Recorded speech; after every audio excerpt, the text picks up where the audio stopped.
His hands were covered in her blood when the first war cry split the frozen air. Elijah Thornton looked up from the wounded woman in his arms and saw them warriors emerging from the tree line like shadows given form. 10, 20. More coming. The Lakota healer he'd just pulled from the river stared at him with something worse than fear. Betrayal. "You should not have touched me," she whispered. "Now we both die." Bud, if you want to know how one act of mercy became a death sentence, subscribe to our channel and follow this story to the end. Comment your city below. I want to see how far our tale travels. Cowboy. The winter of 1879 came early to Wyoming territory, and it came without mercy. Elijah Thornton hadn't spoken to another human being in 17 days. That suited him fine. Words were for men who had something worth saying, and Eli had buried everything worth talking about in a small grave outside Cheyenne 8 years ago. His horse, a gray mare named Ghost, picked her way carefully along the frozen creek bed. The animal knew these trails better than Eli did. She'd carried him through 3 territories and countless mistakes, never once complaining about the weight of his silence. "Easy, girl." His voice came out rough from disuse. "Storm's coming." Ghost snorted her breath, forming white clouds in the bitter air. She'd known about the storm hours before Eli noticed the sky darkening. Animals always knew. It was people who refused to see what was right in front of them. Eli pulled his coat tighter and urged the mare forward. His cabin was still 2 hours away, nestled in a valley that offered protection from the worst winds. He'd chosen that spot deliberately. A man who wanted to be left alone needed walls between himself and the world. But the world, Eli had learned, didn't much care what a man wanted. The scream reached him first. Not a woman's scream like he'd initially thought. Higher, sharper. A child's voice raw with terror that cut through the howling wind like a blade through flesh. Ghost's ears flattened. She danced sideways, fighting Eli's grip on the reins. "Easy!" He held firm, listening. The scream came again, followed by splashing. The river. Someone was in the river. In this cold that meant death. 5 minutes, maybe less. Eli's body moved before his mind could talk him out of it. Old instincts, soldier's instincts, taking over when thinking would only slow him down. He kicked Ghost into a gallop, following the sound through the skeletal trees, until the frozen riverbank came into view. What he saw stopped his heart. A boy no more than 10 years old clung to a rock in the middle of the churning water. The current tore at his small body, trying to drag him toward the rapids downstream. His lips were blue, his movements growing weaker with each passing second. And on the bank, a woman was wading into the water after him. "Stop!" Eli shouted. But she didn't hear him. Or didn't care. The woman pushed deeper into the current, her traditional dress billowing around her like dark wings. Lakota. Eli recognized the beadwork, the style of her braids. She was reaching for the boy, her fingers stretching toward his when the river took her feet out from under her. She went under without a sound. Eli was off his horse and into the water before he could think about what he was doing. The cold hit him like a physical blow, driving the air from his lungs and turning his muscles to stone. But he'd felt worse. He'd survived worse. He reached the woman first. She was closer, already being pulled toward the rapids. His hand closed around her arm, and he hauled her against his chest, fighting the current's vicious grip. "The boy," she gasped, coughing water. "My son! Save my son!" Her son. Of course he was her son. Eli didn't waste breath on words. He shoved the woman toward a low-hanging branch, watched her grab hold, then turned back toward the rock where the child still clung. The boy's eyes met his. Dark eyes like his mother's, filled with a fear that Eli recognized. It was the same fear he'd seen in young soldiers' faces at Gettysburg. The fear of knowing death was coming and being powerless to stop it. "Hold on," Eli called out. "I'm coming for you." "Don't." The word was barely audible above the roaring water. "Don't touch me." Eli didn't understand. Didn't have time to understand.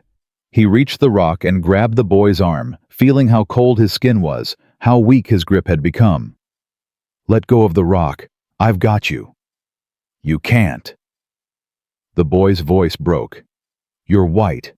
If you touch me, my grandfather will—" "Your grandfather can kill me later. Right now you're getting out of this river." Eli pulled the child from the rock and held him against his chest, shielding the small body from the worst of the current. The boy weighed almost nothing. Too thin. Eli could feel every rib through the soaked clothing. He fought his way back toward the bank, toward where the woman still clung to the branch. Her eyes were fixed on him, on her son in his arms, and what he saw in those eyes made his blood run colder than the river. Not gratitude, not relief, terror. "Give him to me," she said, her voice strange, flat. "Give me my son and go, now, before they see." "Before who sees?" She didn't answer. She was looking past him toward the ridge above the river. Eli turned. The first warrior stood silhouetted against the gray sky, bow-drawn arrow aimed directly at Eli's heart. As he watched, more figures appeared. 5, 10, 20. The war cries began. "Oh God!" The woman's whisper was barely audible. "Oh God, no." Eli waded the last few feet to shore, the boy still clutched against his chest. The child was shaking so hard his teeth chattered, but he wasn't fighting anymore. He'd gone limp in Eli's arms, either from cold or from fear. "Take him." Eli held the boy toward his mother. "Get him warm." She grabbed her son, pulling him close, but she didn't move from the water's edge. Her eyes were still fixed on the ridge, where the number of warriors had doubled.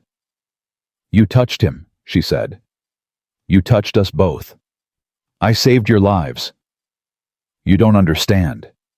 She finally met his eyes, and what he saw there looked almost like pity. In our way, in our law, a white man who touches a woman without permission, who puts his hands on a child who isn't his. She didn't need to finish. More warriors were descending from the ridge now, moving with the fluid grace of men who knew every rock, every path, every shadow in this territory. They carried bows and war clubs, and their faces were painted for battle. Eli counted 30, then 50. Then he stopped counting. The boy stirred in his mother's arms. "Mama," he whispered. "I'm sorry. I fell in. I didn't mean to." "Shh, Chayton. It's not your fault." Chayton. The name meant falcon in Lakota. Eli remembered that much from his trading days before he'd given up on human contact entirely. "What's your name?" Eli asked the woman quietly. "Why does it matter?" "Because if I'm going to die for saving your life, I'd like to know who I died for." Something flickered in her dark eyes. Not quite warmth, but something close to it. "Ayanna. My name is Ayanna. I'm Eli. Elijah Thornton." He paused. "For what it's worth, I'm sorry I touched you without permission. I didn't know. Would it have mattered? Would you have let us drown?" Eli considered the question, really considered it. He thought about his daughter, about the grave he couldn't visit anymore because the pain was too sharp. He thought about all the people he'd failed to save in the war and after. "No," he said finally. "I reckon I wouldn't have." Ayanna stared at him for a long moment. Then she turned toward the approaching warriors and began speaking in rapid Lakota, her voice carrying across the frozen landscape. The warriors didn't slow down. The first one to reach them was young, maybe 20, with rage burning in his eyes. He grabbed Eli by the collar and threw him backward into the shallow water. "White man." He spat the words like a curse. "You dare put your hands on the chief's daughter." Chief's daughter. Of course, because nothing about this day was going to be simple. "He saved us." Chayton's small voice rang out. "Mother fell in the water. I fell in the water. He pulled us out." "He touched you." The young warrior's hand went to his knife. "He touched your mother. You know what that means." "Honon." Ayanna's voice cracked like a whip. "Enough." The warrior called Honan turned toward her, and Eli saw the conflict in his face. Respect for Ayanna, warring with the laws of his people, with the hatred he'd been taught from birth. The law is clear, cousin. A white man who violates our women. He didn't violate me. Ayanna stepped between Honan and Eli, her son still clutched to her chest. He pulled me from the river. My dress tore on a rock. My son's clothes are wet because he fell through the ice. Nothing else happened. Your dress is torn. Your sacred beads are showing. Honan's voice dropped. You know what the others will think. What they will say. Eli looked at Ayanna's neckline and understood. A leather cord had snapped during the rescue, revealing beaded symbols that clearly held deep significance. Private symbols. Sacred ones.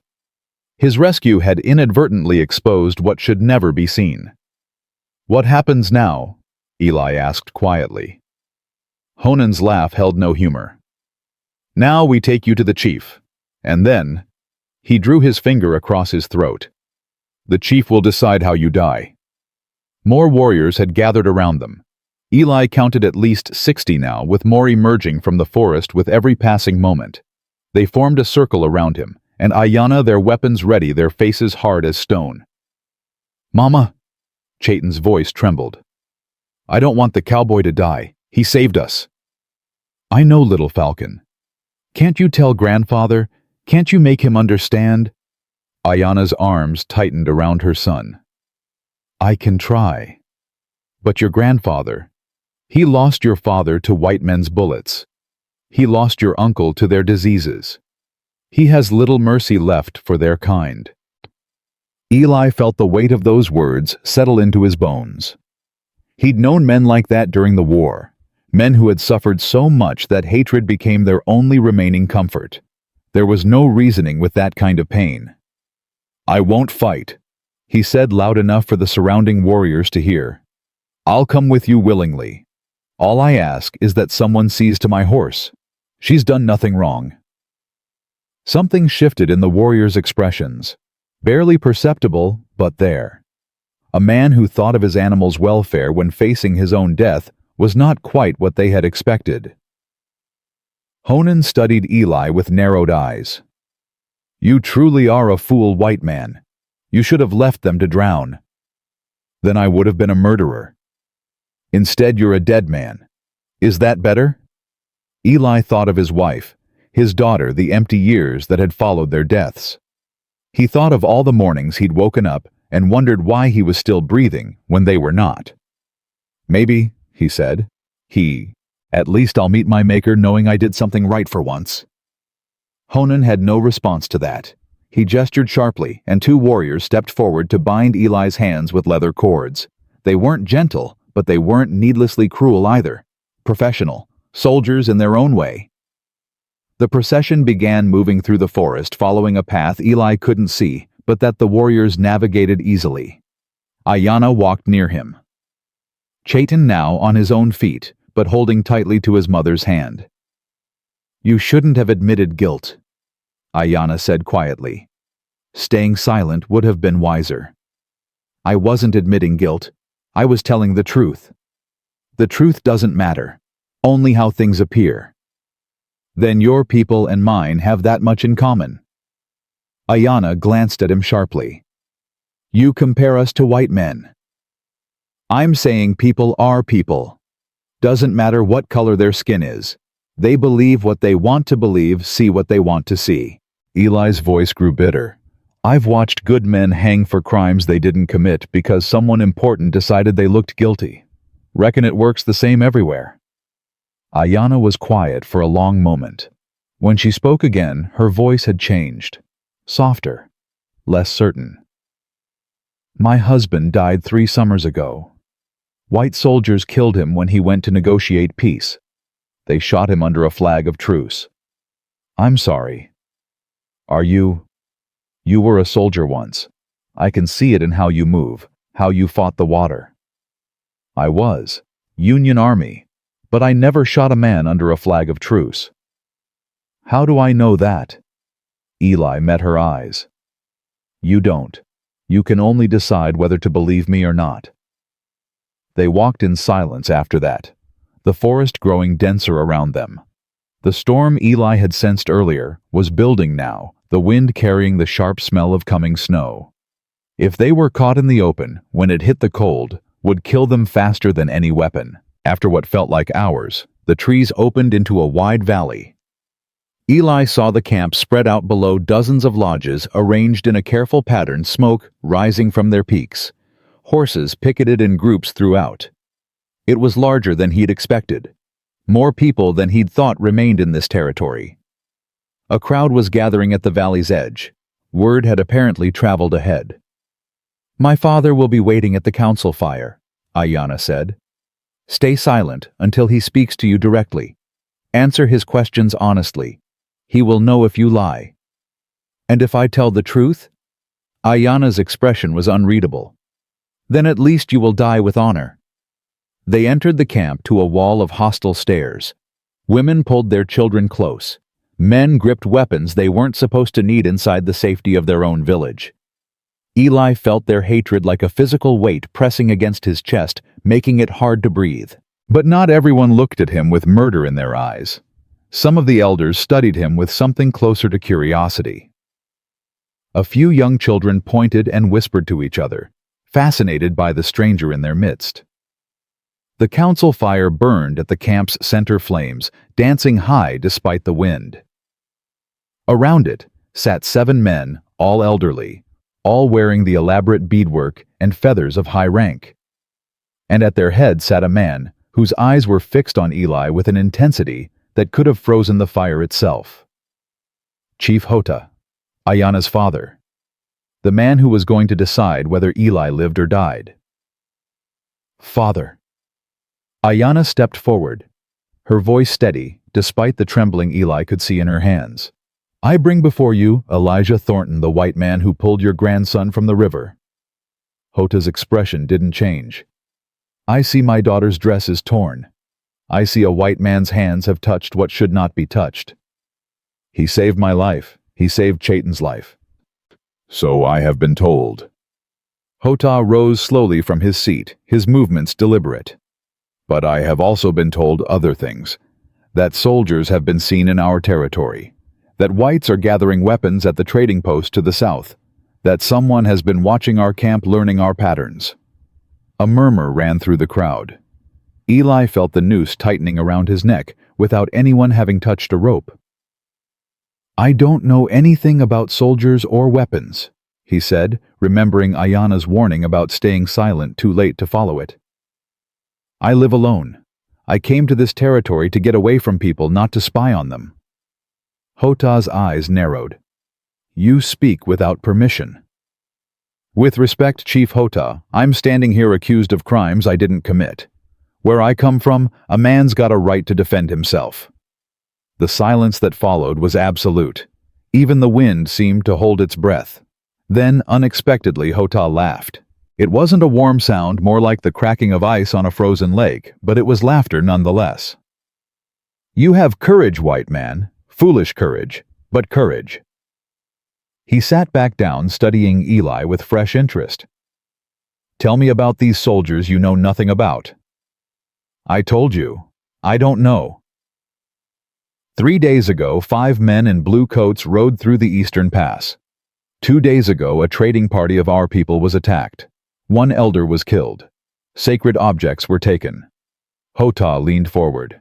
"And today my daughter and grandson nearly drown in a river that has never claimed a life in living memory. You expect me to believe these things are not connected?" Eli's mind raced. Soldiers in the territory.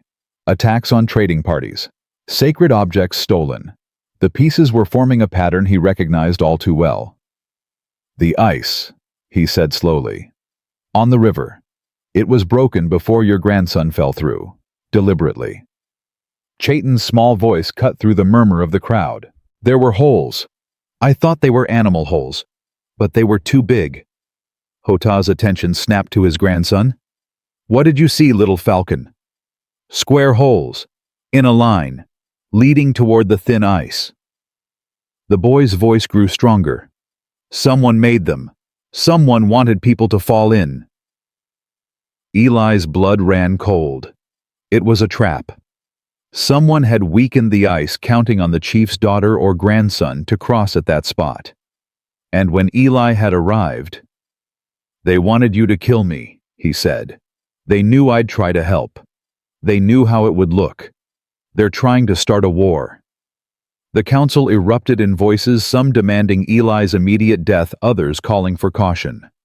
Hota raised his hand, and silence fell instantly.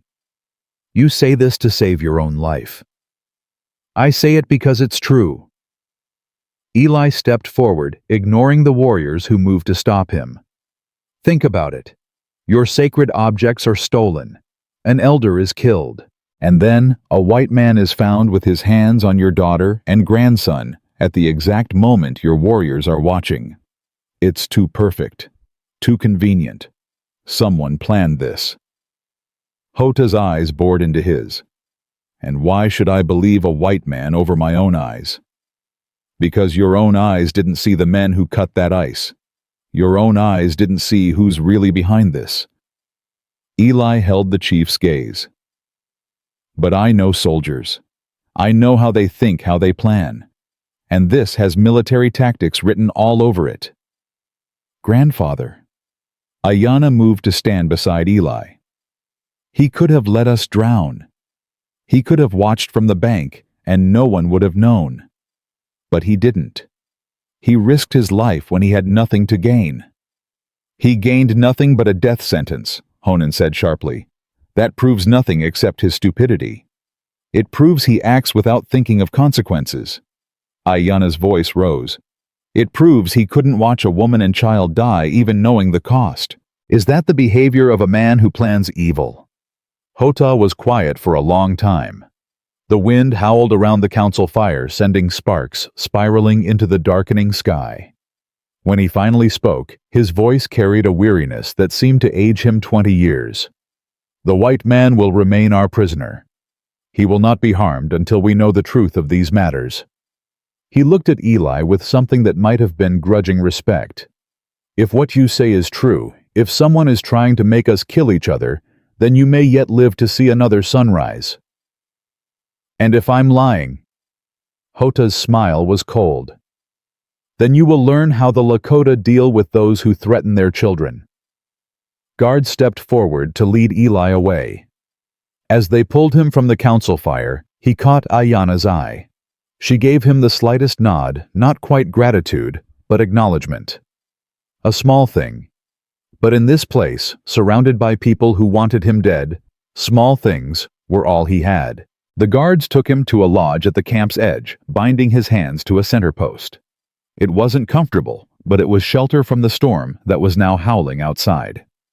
Small mercies. Eli settled against the post and closed his eyes. Tomorrow would bring more questions, more accusations, more chances to die. But tonight, at least, he was still breathing. And somewhere in this camp, a woman with dark eyes was thinking about him.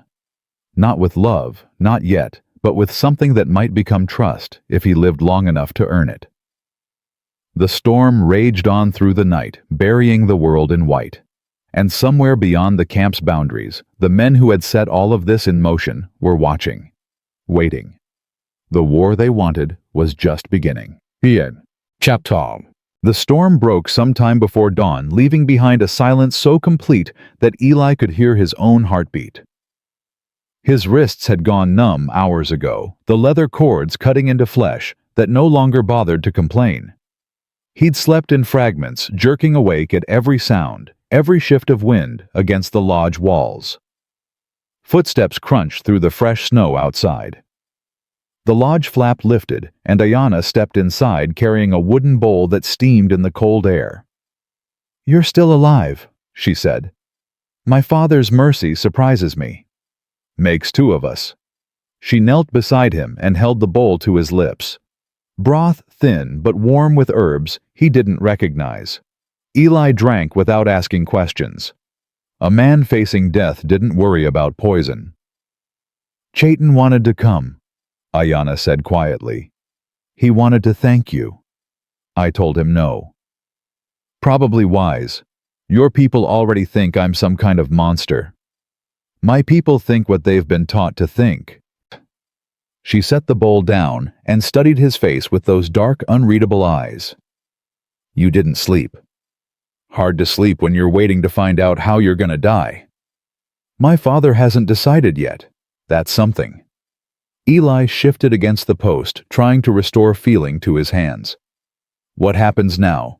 More questions, more accusations. Now we search for the truth.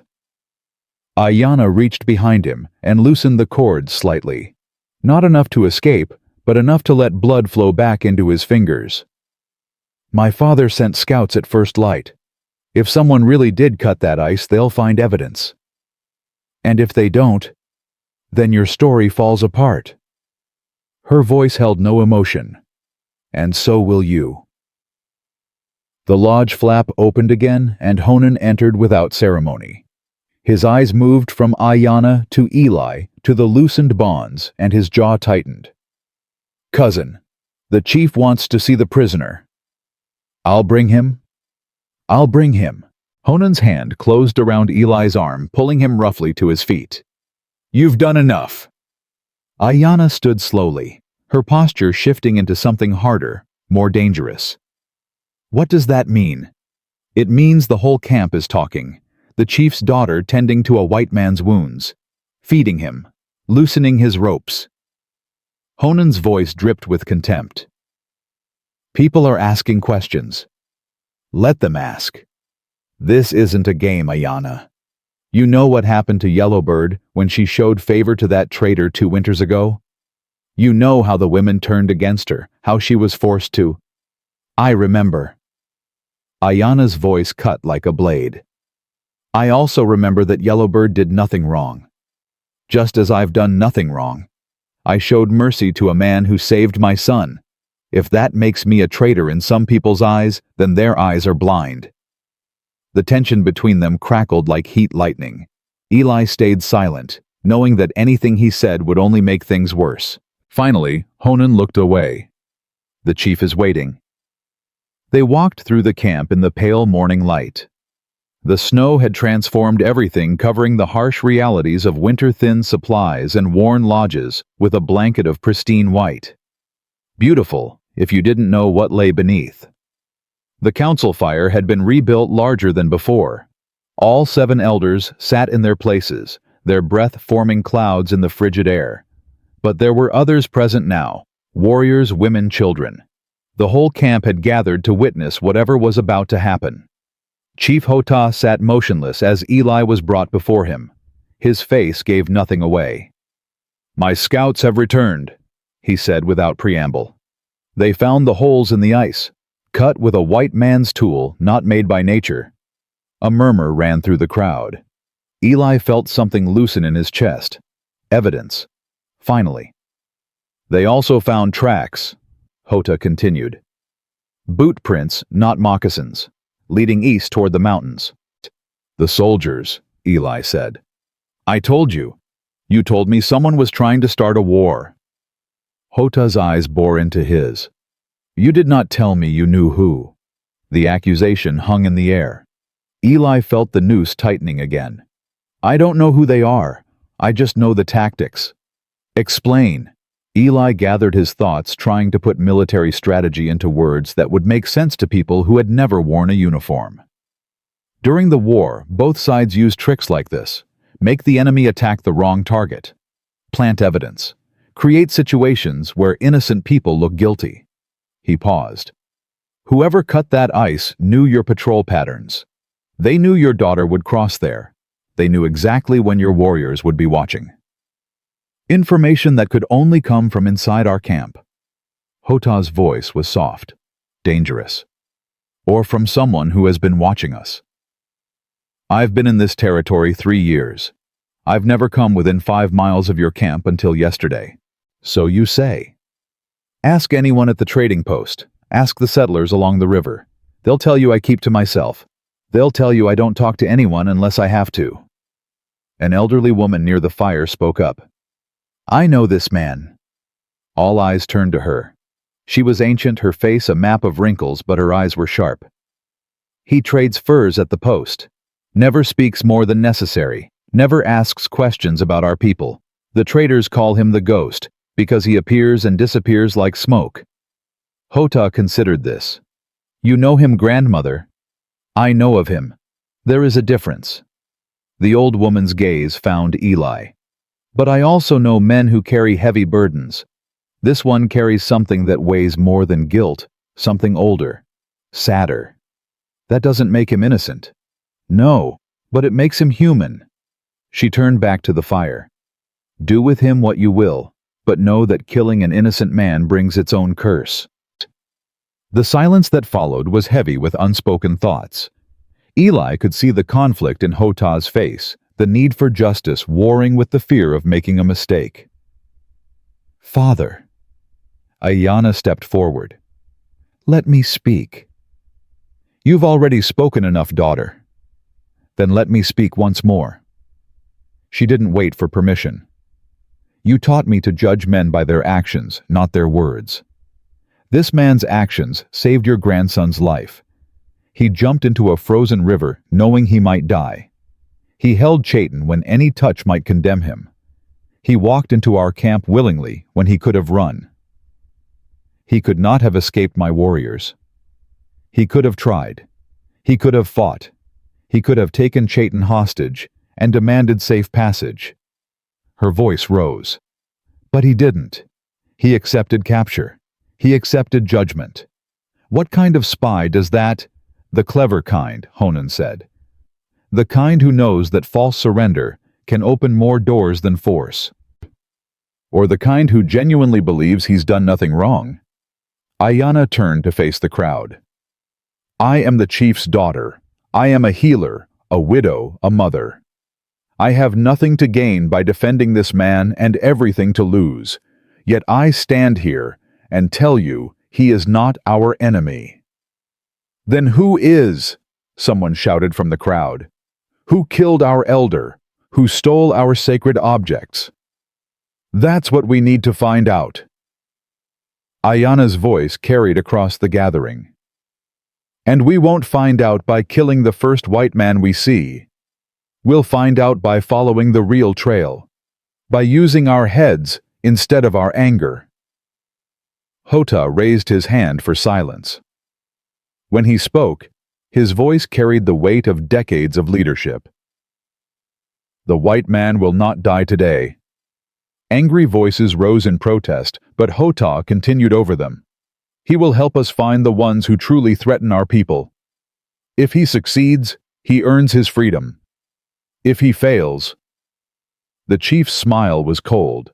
If he fails, his death will be slow enough to satisfy everyone. Eli felt the knot in his stomach tighten, trading one death sentence for another with impossible odds in between.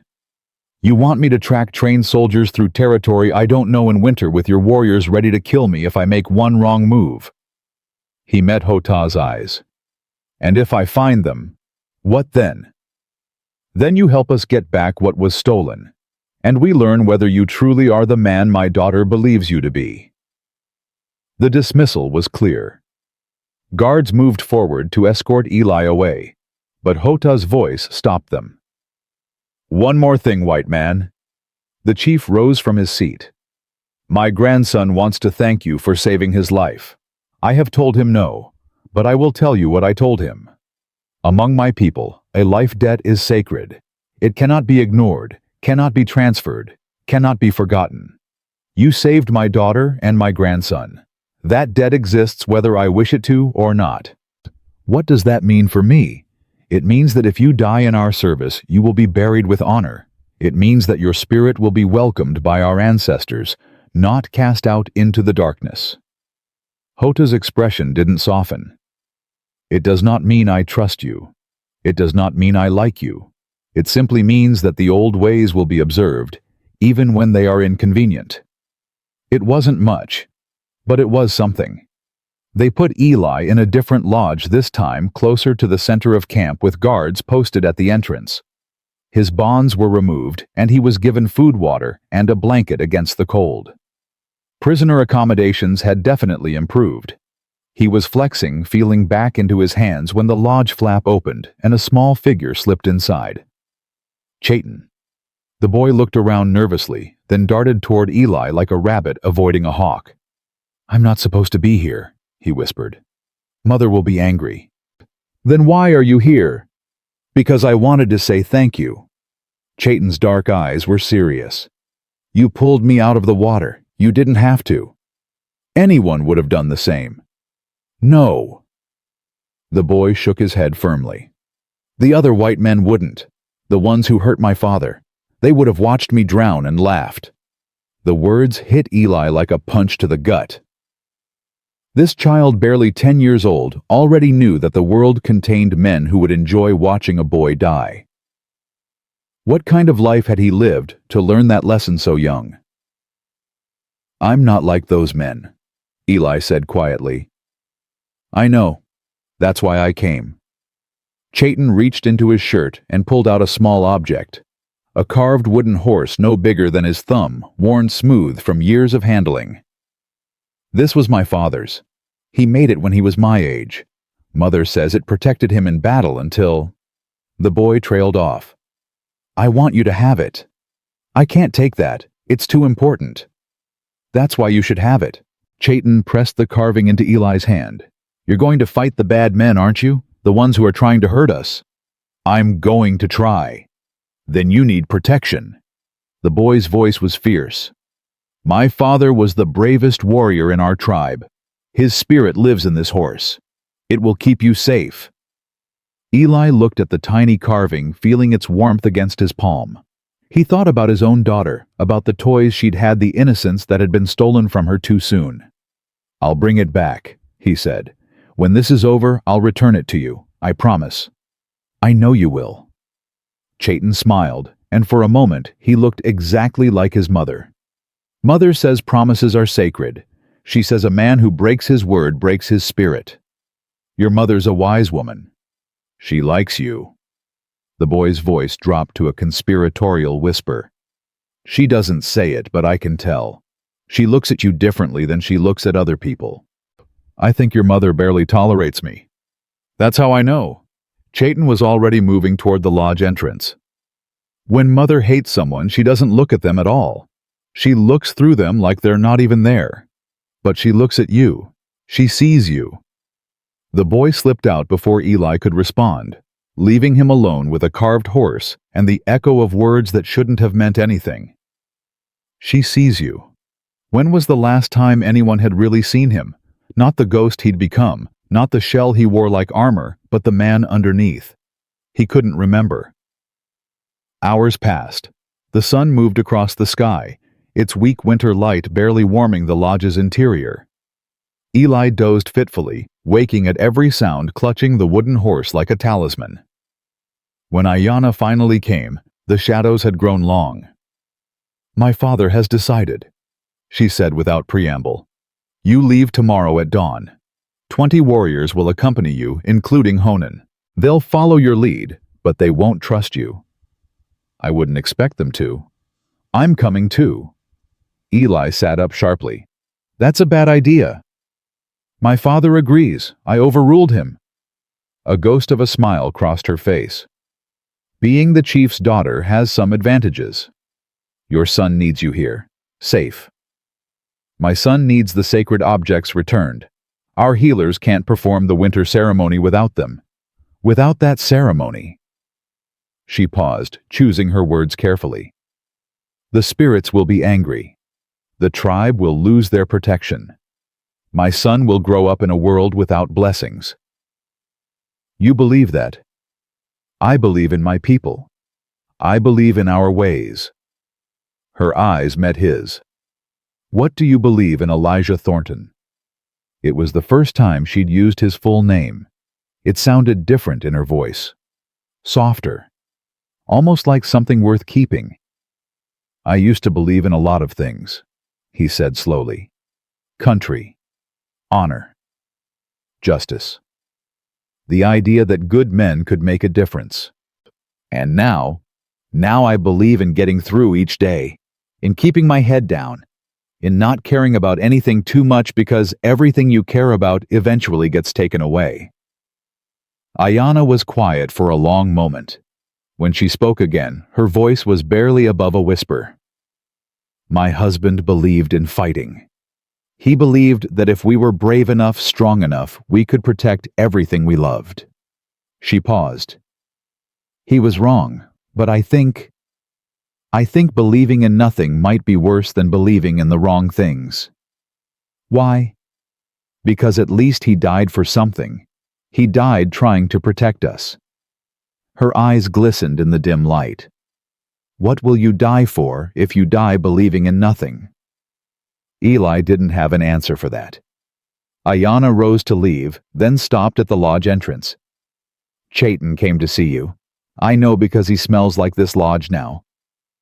He gave me something, a wooden horse. His father's horse. Her voice caught. He's never let anyone touch it before, not even me. I'll give it back. Keep it, at least until this is over. She looked back at him, and something in her expression had changed, softened. My son sees something in you. Maybe it's the same thing I'm beginning to see. What's that? A man who's been hurt so badly he's forgotten how to live. A man who thinks he's already dead, just waiting for his body to catch up. She pushed through the lodge flap. But dead men don't jump into frozen rivers to save strangers. Dead men don't make promises to little boys. Maybe you're not as dead as you think you are. She was gone before he could respond. Eli lay back on the blankets and held the wooden horse up to the fading light. Such a small thing. Such a simple thing. But it represented something he'd thought he'd lost forever. Faith. Not in gods or spirits or any of the things people prayed to. Faith in the possibility that kindness still existed.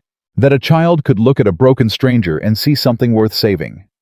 Tomorrow he would lead warriors into the mountains to hunt men who wanted to start a war. Tomorrow he would face death again, perhaps for the last time. But tonight, for the first time in 8 years, Elijah Thornton felt something other than emptiness. He felt hope. The night passed slowly, filled with the sounds of a camp preparing for conflict. Eli heard warriors sharpening weapons. Women preparing supplies, children being hushed when their voices grew too loud.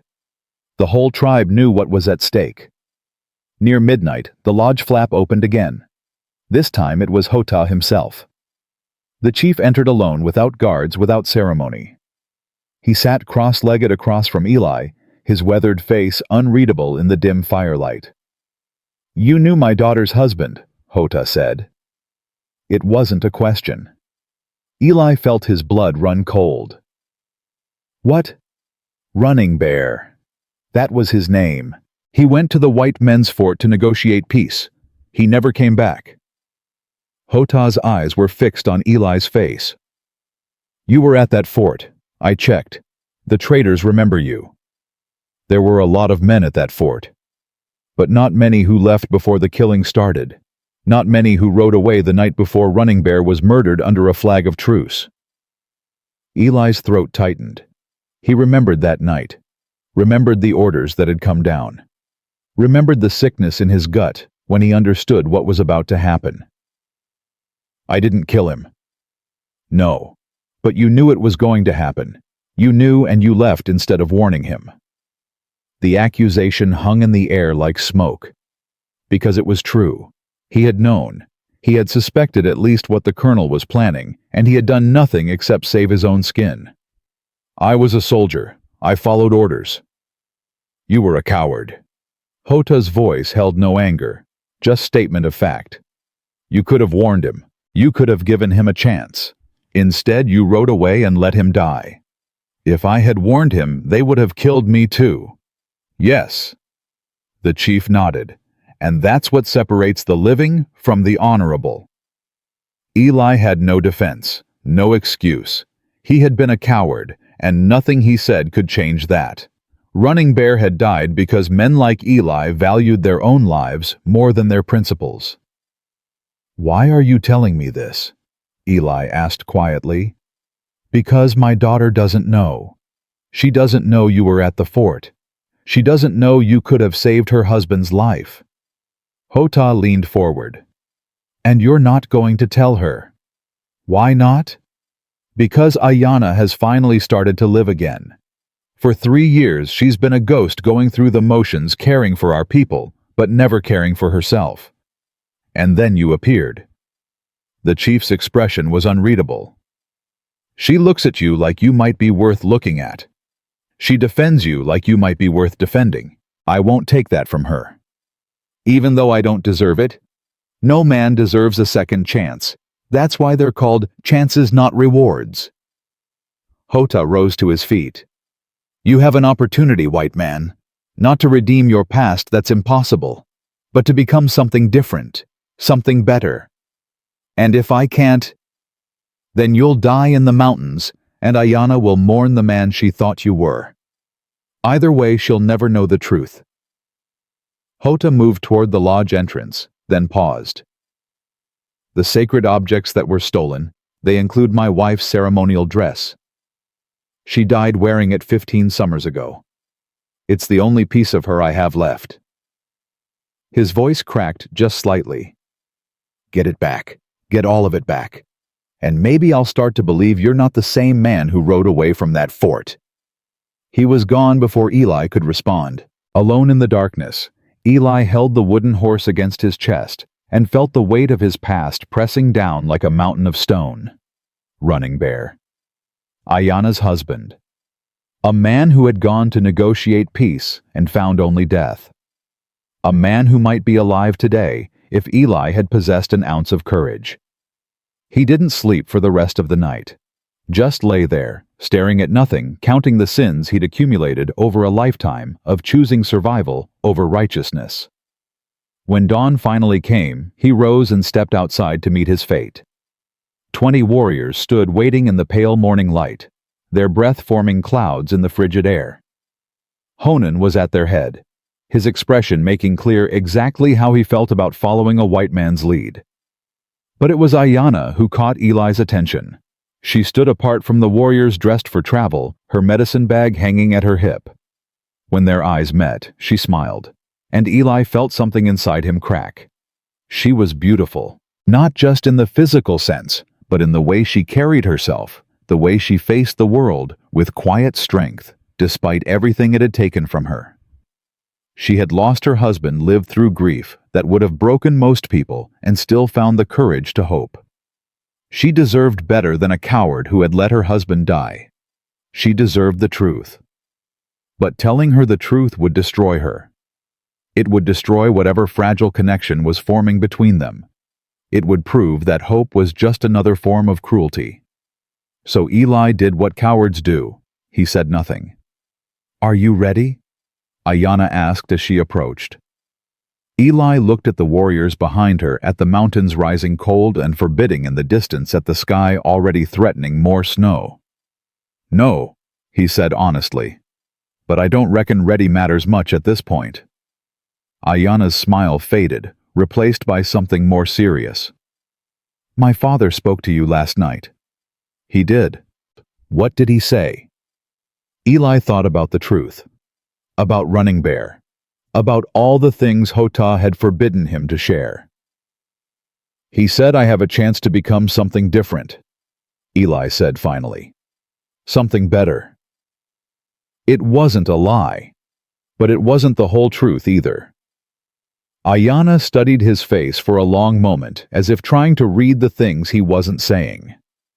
Then she nodded. "That's more than most people get." She turned toward the waiting warriors. "Let's go find the men who are trying to destroy us." They moved out as the sun crested the eastern peaks, 22 figures heading into the frozen wilderness. Behind them, a tribe waited and prayed for their return. And ahead of them, in the shadow of the mountains, the men who had started all of this were waiting too, watching, planning, getting ready to finish what they'd begun. Apache. They had been tracking for 2 days when Eli found the first body. The man lay face down in a snowdrift, his blue cavalry coat stiff with frozen blood.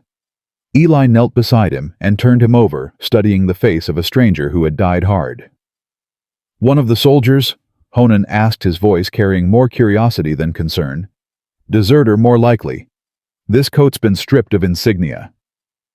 Eli checked the man's pockets, finding nothing but a few coins and a crumpled letter. Someone didn't want him identified. Ayanna moved closer, her healer's eyes taking in the wounds. He was shot in the back.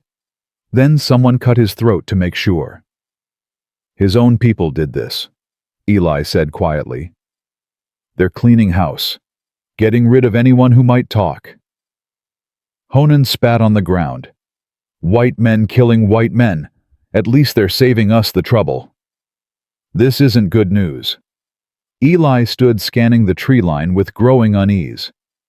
If they're killing their own, it means they're desperate. Desperate men do stupid things, dangerous things. Or it means they're close to their goal.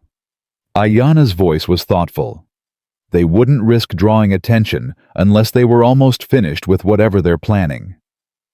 She was right. Eli had seen this pattern before in the war. When an operation was nearing completion, loose ends got tied up permanently. Witnesses disappeared, evidence was destroyed, and anyone who knew too much became a liability. We need to move faster, he said. Honan's laugh was harsh. We've been moving at your pace for 2 days, white man. My warriors could cover twice this ground if we weren't dragging you along. Then leave me behind. And let you escape, or warn your friends. They're not my friends. Eli's voice hardened. And if you want to ride ahead into an ambush, be my guest. But those tracks we've been following, they're too clean, too easy to spot. Someone wants us to follow them. That got everyone's attention. Explain? Honan demanded. Trained soldiers don't leave trails this obvious. They know how to cover their tracks, how to mislead pursuers.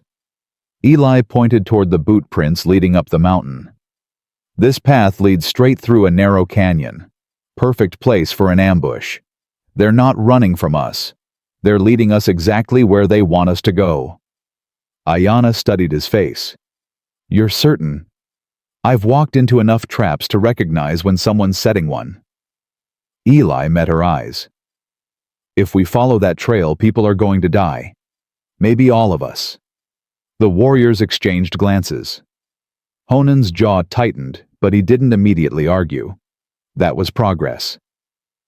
What do you suggest? Ayanna asked. There's another way. Longer, harder, but it comes at the canyon from above instead of below. Eli pulled out the dead man's letter and smoothed it open. This says something about a cabin near the summit, a meeting point. If we can get there before they expect us, we become the hunters instead of the prey. Honan's voice held grudging respect. It's not a bad plan, for a white man. High praise, Eli said dryly. They changed course, leaving the obvious trail behind. The new path was brutal, climbing steep slopes covered in loose scree and patches of ice. Several warriors grumbled about the pace, but none turned back. As darkness fell, they made camp in a shallow cave that offered protection from the wind. No fires, no unnecessary noise. They ate cold rations and spoke in whispers. Eli found himself sitting apart from the others, watching the stars appear one by one in the narrow strip of sky visible from the cave mouth. He heard footsteps behind him and didn't need to turn to know who it was. You should sleep, Ayanna said, settling beside him. Tomorrow will be harder. Can't sleep. Too many ghosts. She was quiet for a moment. The man we found today. Did you know him? No, but I've known men like him. Young stupid following orders they didn't understand until it was too late. Eli's voice grew distant. The war was full of them. Boys who thought they were fighting for something noble, only to discover they were just pawns in someone else's game. Is that what you were, a pawn? I was worse. I was a pawn who figured out the game and kept playing anyway. He finally looked at her. I've done things I'm not proud of, Ayanna. Things that can't be forgiven. Everyone has done things they regret. Not like this. The words came out before he could stop them. I've let people die when I could have saved them. I've looked the other way when evil was happening right in front of me. I've chosen my own survival over everything else." Ayanna didn't respond immediately. When she did, her voice was gentle but firm. "My husband used to say that a man's past is like a shadow. It follows him everywhere, but it doesn't have to define him." She pulled her coat tighter against the cold. Running Bear made mistakes too. When he was young, he killed a man in anger, a man who didn't deserve to die. He carried that guilt his whole life. How did he live with it? By trying to be better, by saving more lives than he took, by loving me and Chayton with everything he had. Her voice softened. He never forgave himself, but he learned to live beyond his worst moment. Eli thought about Running Bear, about the man who had walked into a fort under a flag of truce and never walked out. A man who had carried guilt and still found the courage to fight for peace. A man who might be alive if Eli had possessed half that courage. "Your husband sounds like a good man," he said quietly. He was. Not perfect, but good. Ayanna's hand found his in the darkness. "I think you could be good too, Elijah, if you'd stop punishing yourself long enough to try." Her touch was warm against his cold skin. Eli knew he should pull away, should remind them both of the impossible gulf between their worlds, but he didn't. "Why do you care?" he asked. "I'm nothing to you, just a stranger who happened to be in the wrong place at the wrong time. You saved my son. You jumped into a frozen river without knowing if you'd survive. You did something my husband would have done." Her grip tightened. "That's not nothing. That's everything." They sat in silence after that, hands intertwined, watching the stars wheel slowly overhead. Neither spoke about what it meant. Neither needed to. Some things went beyond words. Morning came cold and gray with clouds promising more snow before nightfall. The group packed up quickly and resumed their climb, moving in single file along a ridge so narrow that one wrong step meant a fall of several hundred feet. Honan led the way, his movements confident, despite the treacherous terrain. Whatever else Eli might think of him, the man knew these mountains like he knew his own heartbeat. "We're close," Honan announced as they reached a plateau overlooking a valley below. "The cabin should be on the other side of that ridge." Eli studied the terrain with a soldier's eye. "How many approaches?" 3. The main trail from the east, a game path from the north, and a steep climb from the south. "They'll have the main trail watched, probably the game path too." Eli pointed toward the southern slope. "We go that way. It's the hardest route, which means they're least likely to expect it. My warriors can handle hard." "I know. That's why I suggested it." Something shifted in Honan's expression. Not quite friendship, but perhaps the beginning of respect. "You fight well for a man who claims to be a coward." "Fighting's easy. It's living that's hard." They began their descent into the valley, moving slowly to avoid detection. The cabin came into view as they rounded a rocky outcropping, a rough-hewn structure nestled against the mountainside. Smoke rose from its chimney, and Eli could see horses picketed nearby. 6 horses, Ayanna counted. But the tracks we followed suggested more men. Some might be inside. Or... Eli's stomach tightened. Or some might be watching for us right now. A rifle shot cracked through the cold air. One of the warriors behind them went down without a sound, a red bloom spreading across his chest. Then all hell broke loose. More shots came from multiple directions, bullets whining off rocks and thudding into flesh. The warriors scattered, taking cover wherever they could find it. Eli grabbed Ayanna and pulled her behind a boulder just as a bullet gouged the stone where her head had been. "Ambush!" Honan snarled, pressing himself against the rock beside them. "They knew we were coming. How we changed our route. Eli's voice trailed off as a horrible realization dawned. The dead man, the letter, it was planted. They wanted us to find it, wanted us to think we were being clever. So they could lead us into a different trap." Ayanna's voice was tight with fury. "We played right into their hands." More shots echoed through the valley. Eli risked a glance over the boulder and saw muzzle flashes coming from at least 4 positions. all elevated, all with clear lines of fire on the trapped warriors. "We're pinned down," he said. "If we stay here, they'll pick us off one by one. If we move, they'll cut us down before we get 10 feet. Then we make them come to us." Honan was already nocking an arrow. "3 of them are within bow range. If we can take them out, you'll expose yourself the moment you draw. Then I'll die fighting." Honan's eyes were hard. "It's better than dying like a rabbit in a hole." Before Eli could respond, a new voice rang out across the valley, a voice from his nightmares. "Eli Thornton, I know you're out there." Colonel Marcus Whitfield. Eli would recognize that arrogant drawl anywhere. They'd served together at Fort Carson before Whitfield's corruption had gotten him cashiered out of the service, before Running Bear's murder. "Come on out, Eli. Let's talk like civilized men." Ayanna's hand gripped Eli's arm. "You know him." "I know him." The words tasted like ash in his mouth. "He's the one who killed your husband." The color drained from Ayanna's face. For a moment she looked like she might shatter into 1,000 pieces. Then her expression hardened into something Eli had never seen before.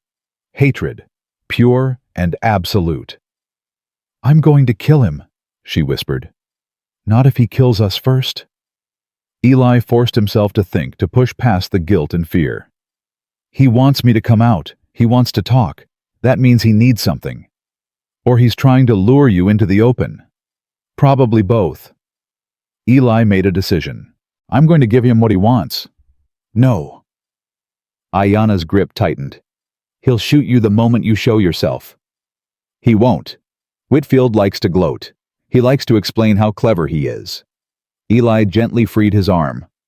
"While he's busy talking, you and Honan circle around. Get to those shooters. Take them out. And if you're wrong, if he just kills you, then you'll know I wasn't lying about being a coward." Eli tried to smile. "I've been running from this man for 3 years. Maybe it's time to stop." He stood before Ayanna could argue, raising his hands above his head as he stepped out from behind the boulder. "I'm here, Marcus. You want to talk. Let's talk." The shooting stopped. In the sudden silence, Eli could hear his own heartbeat, could feel the eyes of a dozen weapons trained on his chest. A figure emerged from behind a fallen tree, about 50 yards away.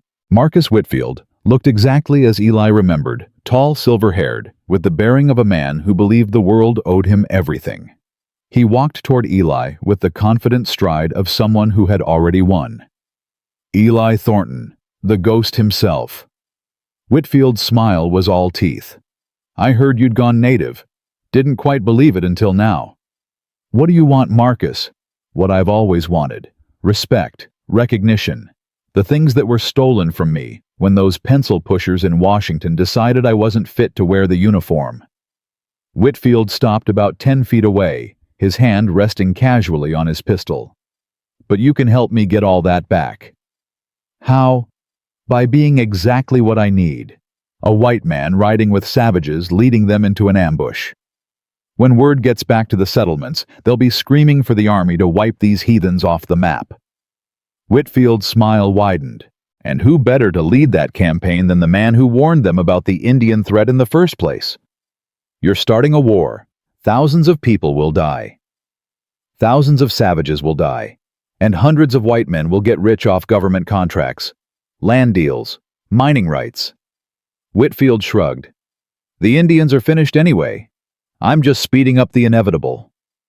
From the corner of his eye, Eli saw movement among the rocks. Honan and Ayanna circling toward the shooters. He needed to keep Whitfield talking. "The sacred objects you stole. Where are they?" "Safe. Being prepared for transport to some very wealthy collectors back east." Whitfield's eyes narrowed. "Why, hoping to play hero save the poor Indians from the big bad white man?" "Something like that." Whitfield laughed. "You never did understand how the world works, Eli. That's why you're standing there with a target on your chest while I'm the one giving orders." He drew his pistol slowly, almost casually. "I was hoping you'd be more useful alive. But dead works too. Either way, you're the spark that lights the powder keg. There's just one problem with your plan." "What's that?" An arrow slammed into the shooter on the ridge above them. The man tumbled forward, with a strangled cry, his rifle clattering down the rocks. More arrows flew, more men fell. Honan and his warriors had reached their targets.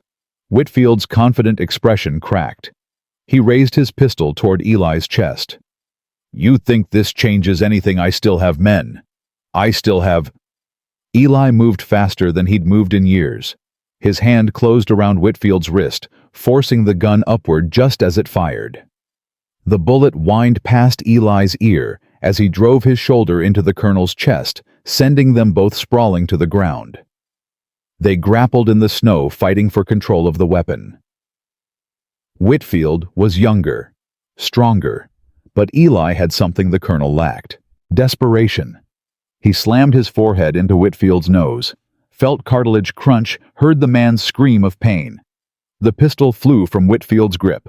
Eli scrambled after it, his fingers closing around the cold metal, just as Whitfield's boot caught him in the ribs. Pain exploded through his side. Eli rolled with the kick, came up on one knee, and found himself staring down the barrel of a second pistol that Whitfield had pulled from his belt. "Should have stayed in hiding, Ghost." Blood streamed from Whitfield's broken nose. "Should have kept running like the coward you are." "Maybe." Eli's finger tightened on his own trigger. "But cowards surprise you sometimes." They fired simultaneously. Whitfield's bullet caught Eli in the shoulder, spinning him around and dropping him to his knees. But Eli's aim had been better. The colonel stood frozen for a moment, staring at the red stain spreading across his chest. Then his legs buckled, and he collapsed into the snow. "You?" Whitfield's voice was barely a whisper. "You actually—" "I told you." Eli's voice was steady, despite the fire in his shoulder. "Cowards surprise you."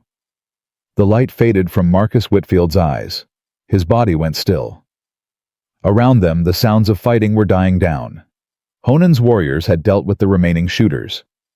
The ambush had failed. Eli tried to stand and found he couldn't. The world was tilting sideways, his vision darkening at the edges. He heard someone calling his name, felt hands catching him before he hit the ground. "Eli, stay with me!" Ayana's face swam into view above him. She was crying, he realized, tears streaming down her cheeks as her hands pressed against his wound. "The objects," he managed. "The cabin. They're in the cabin." "I don't care about the objects. Stay awake. Look at me." "Ayana." His hand found hers, slick with his own blood. "He's dead. The man who killed your husband. He's dead." Something broke in her expression. Grief and relief and rage all tangled together. "You knew," she whispered. "You knew who he was. You knew before we came here." "I knew." The darkness was closing in faster now. "I'm sorry. For everything. I'm so sorry." "Don't. Don't you dare die with apologies on your lips." Her voice cracked. "You promised my son you'd come back. You promised." The wooden horse. Chaitin's gift. Eli could feel it pressing against his chest, warm despite the cold. "Keep it for me," he said, "until I wake up." Then the darkness took him, and he felt nothing at all. Hours passed, or maybe days. Eli drifted in a sea of pain and fever, hearing voices that might have been real or might have been ghosts. His wife calling him home. His daughter laughing at something he couldn't see. Running Bear standing in judgment over a coward who had let him die. But there was another voice too. Softer than the others. Persistent. "You don't get to leave. Not like this. Not after everything. Ayana." She was there every time he surfaced from the darkness, pressing cool cloths to his forehead, dripping water between his cracked lips, singing in her native tongue songs that sounded like prayers. "Why won't you die?" she asked him once, and he wasn't sure if she was angry or grateful. "Any other man would have died. But you keep breathing. You keep fighting." He wanted to tell her it wasn't fighting, it was habit. The same stubborn refusal to quit that had kept him alive through the war, through the empty years after. But his voice wouldn't work, so he just kept breathing. On the third day, his fever broke. Eli opened his eyes to find himself inside the cabin, lying on a makeshift bed of blankets near a roaring fire. His shoulder was wrapped in clean bandages, and the pain had dulled to a manageable throb. Ayanna sat beside him, her eyes closed, her breathing even. She'd fallen asleep watching over him.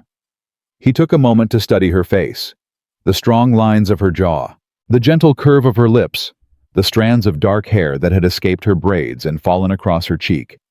Beautiful, he thought, and kind, and so much stronger than she knew. She deserved better than him, but she was here anyway.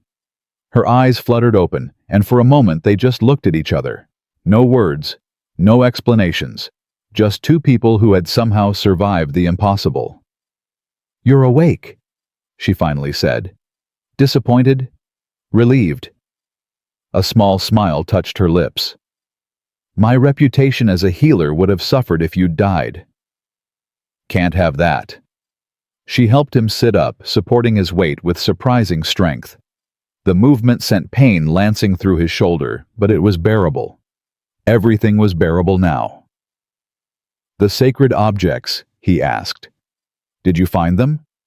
"All of them, including my mother-in-law's ceremonial dress." Her voice softened. "My father will be pleased." "And Whitfield's men, dead or captured. Honan wanted to execute the survivors, but I convinced him to let them live. They'll stand trial with our elders." She paused. It was the right thing to do. Running Bear would have done the same. At the mention of her husband's name, something shifted in Eli's chest. The weight of his secret pressing down like it always did. "Ayanna, there's something I need to tell you." "I know." 2 words, simple, devastating. "You know, Whitfield talked before he died, when you were unconscious." Her voice was steady, but her eyes held a pain that cut deeper than any wound. "He told me everything, about the fort, about the flag of truce, about the soldier who knew what was coming and rode away instead of warning anyone." Eli felt the ground falling away beneath him. "Ayanna, don't." She held up her hand. "Don't explain. Don't apologize. Just don't. I was a coward. I should have—" "Yes, you should have." Her voice broke, but she didn't look away. "You should have warned him. You should have given him a chance. And for 3 years I've been living with a ghost instead of a husband, because you chose to save yourself." The words hit like physical blows. Each one deserved. Each one true. "I'll leave," Eli said quietly. "As soon as I can travel. You'll never have to see me again." Ayanna was silent for a long moment. When she spoke again, her voice was barely above a whisper. "My husband believed in second chances. He believed that any man could change if he wanted it badly enough." She finally met his eyes. "I don't know if I believe that, but I'm willing to find out." "What does that mean?" "It means you don't get to run away again, Elijah Thornton." She reached out and took his hand. "It means you stay. You face what you've done. You try to become the man you should have been. And if I can't, then at least you'll have tried." Her grip tightened. "My son gave you his father's horse. He saw something in you worth saving. Maybe he was right. Maybe he was wrong. But we owe it to him to find out." Eli looked at her hand in his, at the trust she was offering despite everything he'd done, at the chance he didn't deserve but desperately wanted. "It won't be easy," he said. "Nothing worth having ever is." Outside he could hear Honan giving orders to the warriors. They'd won the battle, recovered. The sacred objects stopped the war before it could start. But the harder fight was just beginning. The fight to become something better than his past. The fight to earn the second chance he'd been given. Eli squeezed Ayanna's hand and felt for the first time in years like the future might hold something other than darkness. "Okay," he said. "I'll stay." 4 heures. The journey back to camp took 4 days instead of 2. Eli's wound slowed them down, though he refused to admit it. He rode in silence, gritting his teeth against the pain, watching Ayanna from the corner of his eye, and wondering how she could even look at him after what she'd learned. But she did look at him. Often. With an expression he couldn't quite read. On the second night, Honan approached him while the others made camp. "The healer told me what you did." His voice held none of its usual hostility. "At the fort, with her husband." Eli tensed, waiting for the blow. And I think you're a coward who doesn't deserve to breathe the same air as her." Honan's eyes were hard. "But I also think you killed the man who murdered Running Bear. That counts for something." "Not enough." "No, not nearly enough." Honan squatted beside him. "But she's decided to give you a chance. My cousin doesn't do that lightly. So I'll be watching you, white man, every moment, every breath, and if you hurt her again, you'll kill me." Slowly. Honan almost smiled. "We understand each other." "We do." Honan walked away without another word. It wasn't forgiveness. It wasn't even acceptance. But it was something. They reached the camp on the 4th evening, just as the sun was setting behind the mountains. Word of their success had traveled ahead somehow, and the entire tribe had gathered to welcome them home. Eli hung back as the warriors reunited with their families.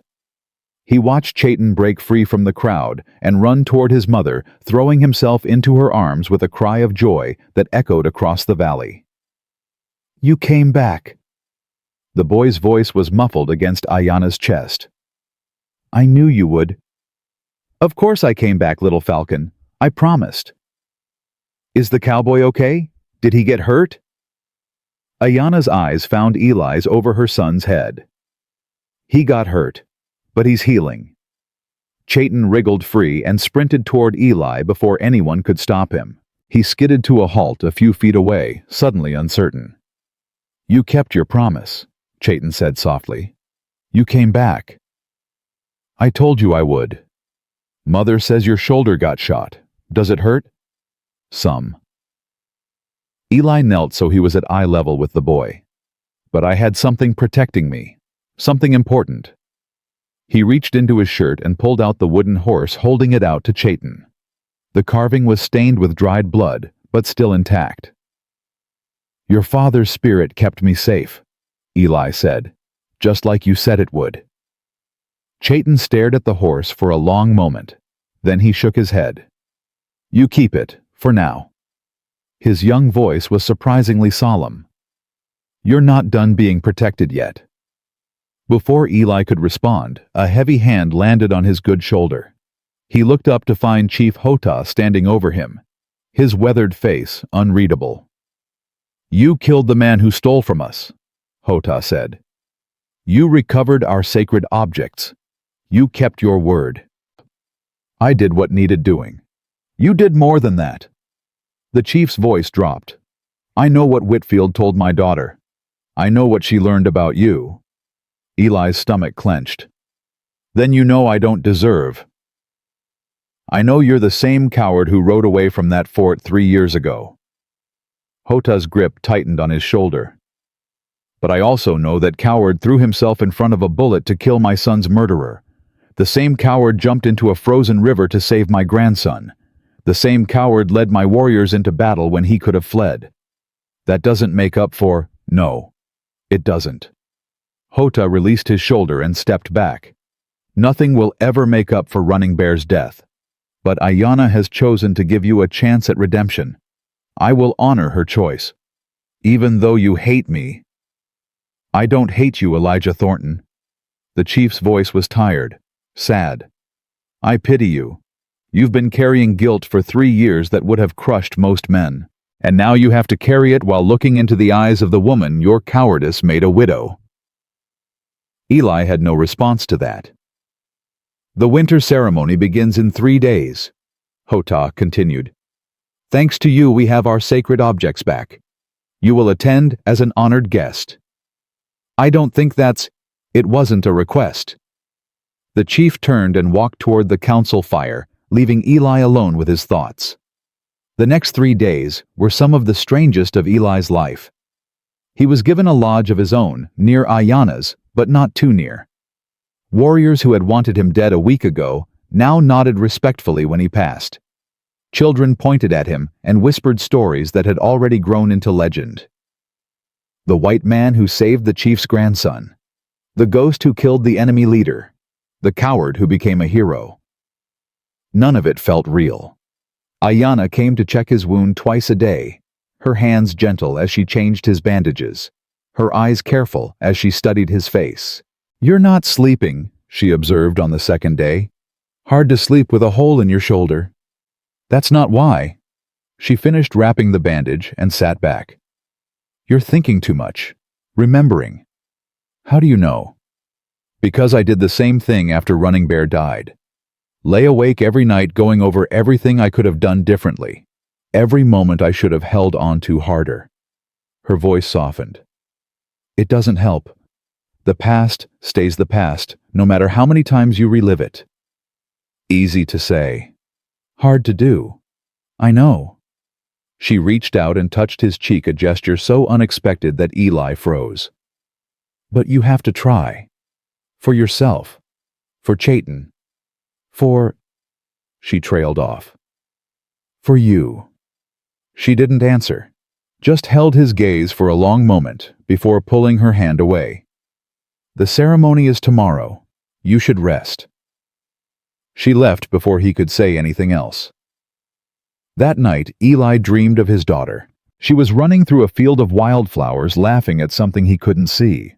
Her dress was white. Her hair was golden in the sunlight, and she looked exactly as she had the last time he'd seen her alive. "Daddy?" She turned and waved at him. "Come play with me." He tried to run toward her, but his legs wouldn't move. The field stretched out between them, endless and impossible. "I can't reach you," he called out. "I'm trying, but I can't. You have to stop looking backward, Daddy." Her voice was suddenly older, wiser. "You can't run forward if you're always looking behind you." "I don't know how." "Yes, you do." She smiled, and there was forgiveness in it. Peace. "You just have to choose." He woke with tears on his face, and the wooden horse clutched against his chest. The morning of the ceremony dawned clear and cold, with a sky so blue it hurt to look at. The entire camp was in motion, preparing for the most sacred ritual of their year. Ayanna appeared at his lodge entrance wearing her ceremonial dress, the one that had been torn during the rescue, now carefully mended. Beadwork adorned her braids, and her face held a serenity he'd never seen before. "It's time," she said. Eli followed her to the gathering place at the center of camp. Hundreds of people had assembled, sitting in concentric circles around a sacred fire. The elders sat closest, their faces painted, their voices raised in songs that seemed to echo from the earth itself. Hota stood before the fire, holding the ceremonial headdress that had been stolen. When he saw Eli, he gestured for him to approach. The crowd fell silent. "3 days ago, this man was our prisoner," Hota announced, his voice carrying across the gathering. "We believed him guilty of crimes against our people. We were prepared to take his life." Murmurs rippled through the crowd. Eli felt the weight of hundreds of eyes, some curious, some suspicious, some still hostile. "But this man proved us wrong." Hota's voice grew stronger. "He led our warriors against the true enemies. He killed the leader of those who stole from us. He shed his blood to recover what was sacred." Hota turned to face Eli directly. "Among our people, such actions demand recognition. You came to us as a stranger. You leave as a friend. From this day forward, you will always be welcome in our lands." The chief reached out and placed a hand on Eli's good shoulder. "I name you Ghostwalker, one who moves between worlds. May your path lead you to peace." The ceremony that followed was unlike anything Eli had ever experienced. Songs rose and fell like breathing. Dancers moved around the sacred fire in patterns that seemed to hold meaning beyond his understanding. Sacred objects were blessed and returned to their proper places. And through it all, Ayanna stayed beside him, her presence warm and steady. When the ceremony finally ended, Eli found himself standing at the edge of camp, looking out at the mountains that had nearly become his grave. "You're thinking about leaving?" He turned to find Ayanna watching him. "I don't belong here," he said. "I'm grateful for what your father did, but this isn't my world." "No, it isn't."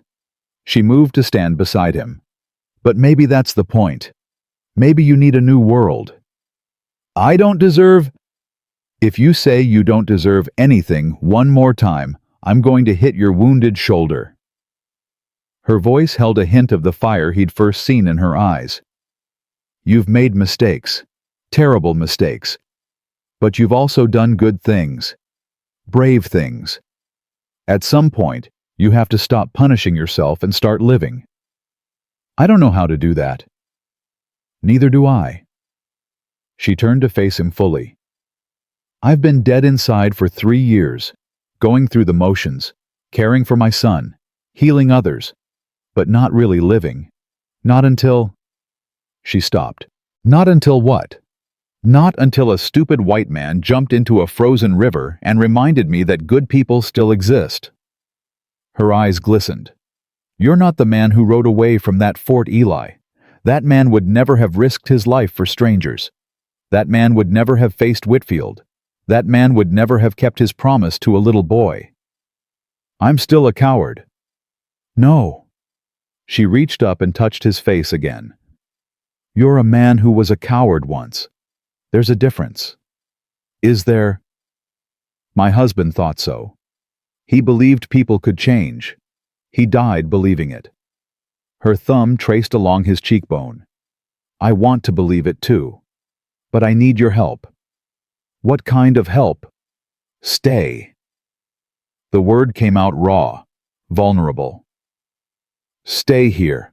Not forever, not if you don't want to. But stay long enough for me to find out if I'm right about you." Eli's heart was pounding. He thought about his empty cabin, his lonely days, the endless cycle of guilt and isolation that had defined his existence for 8 years. Then he thought about Chaitan's face when he'd returned the wooden horse, about Hota's grudging respect, about the way Ayanna looked at him like he might be worth looking at. "I don't know if I can be what you need," he said honestly. "I'm not asking you to be anything except here." Her hand dropped to his chest, pressing against his heart. "I'm asking you to try. Can you do that?" He covered her hand with his own. "I can try." She smiled, then really smiled, and it transformed her face into something so beautiful that Eli couldn't breathe. "That's all I want." They stood like that for a long moment, two broken people holding on to each other at the edge of an uncertain future. "Mama! Mama!" Chaitan came running toward them, his face flushed with excitement. "The elders say there's going to be a feast, and Grandfather says the cowboy can sit with us." He skidded to a halt in front of them. "Will you sit with us?" "Please." Eli looked at Ayanna. She nodded. "I'd like that," he said. Chaitan grabbed his hand and started pulling him toward the gathering. "Come on, they're starting the drums." As they walked back toward the camp, Ayanna fell into step beside Eli. Her hand found his, their fingers intertwining naturally, like they'd always belonged together. "Thank you," she said softly. "For what?" "For staying. For trying." She squeezed his hand. "For being brave enough to be scared." The feast lasted until well past midnight. Eli ate food he couldn't identify, listened to stories he only half understood, and found himself laughing more than he had in years. Chaitan fell asleep against his side halfway through the evening, trusting and warm. Ayanna watched them both with an expression that made Eli's chest ache. "He's never done that with anyone except family," she said quietly. "Kids are bad judges of character.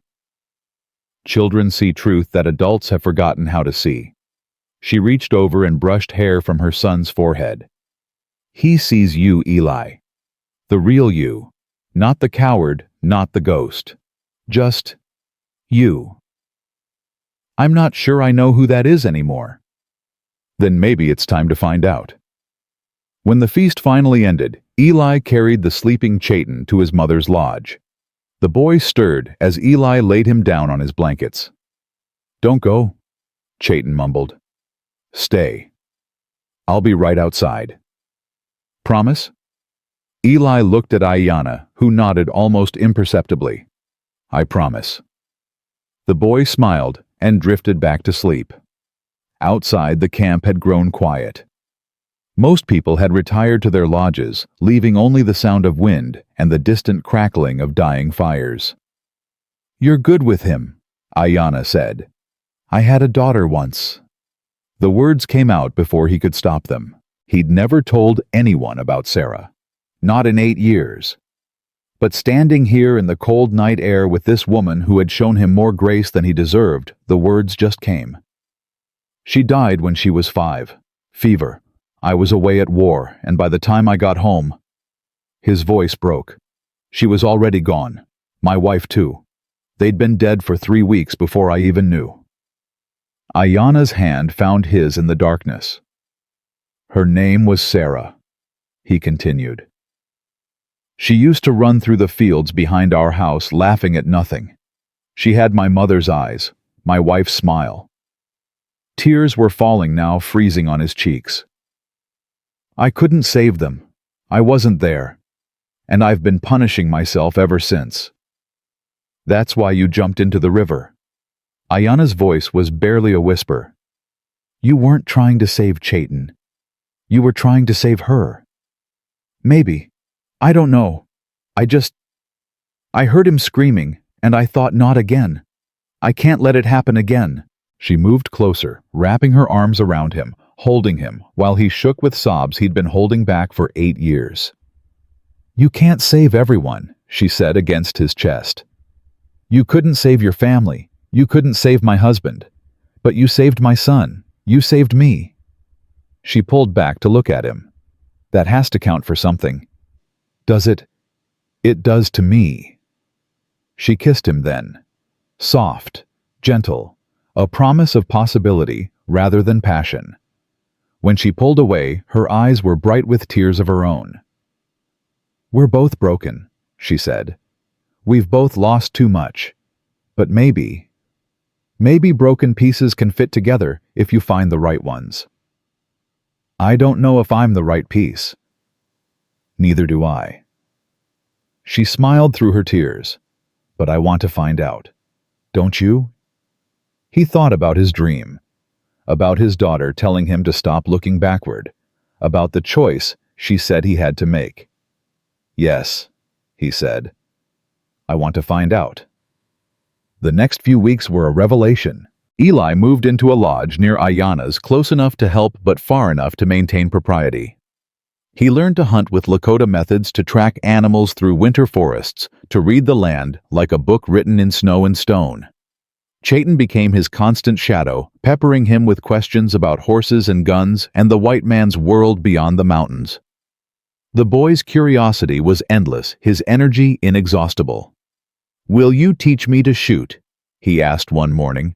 "When you're older?" "My father was going to teach me. Before..." Chayton's voice trailed off. Eli knelt beside him. "Your father was a brave man. A good man. I wish I could have known him. Mother says you're brave too. She says you killed the man who hurt father." "I did." "Good." Chayton's young face was fierce. "He deserved to die." "Maybe. But killing doesn't bring anyone back. It just creates more empty spaces." "Then why did you do it?" Eli thought about the question. Really thought about it. Because sometimes protecting the people you love means doing things you wish you didn't have to do. He put his hand on Chayton's shoulder.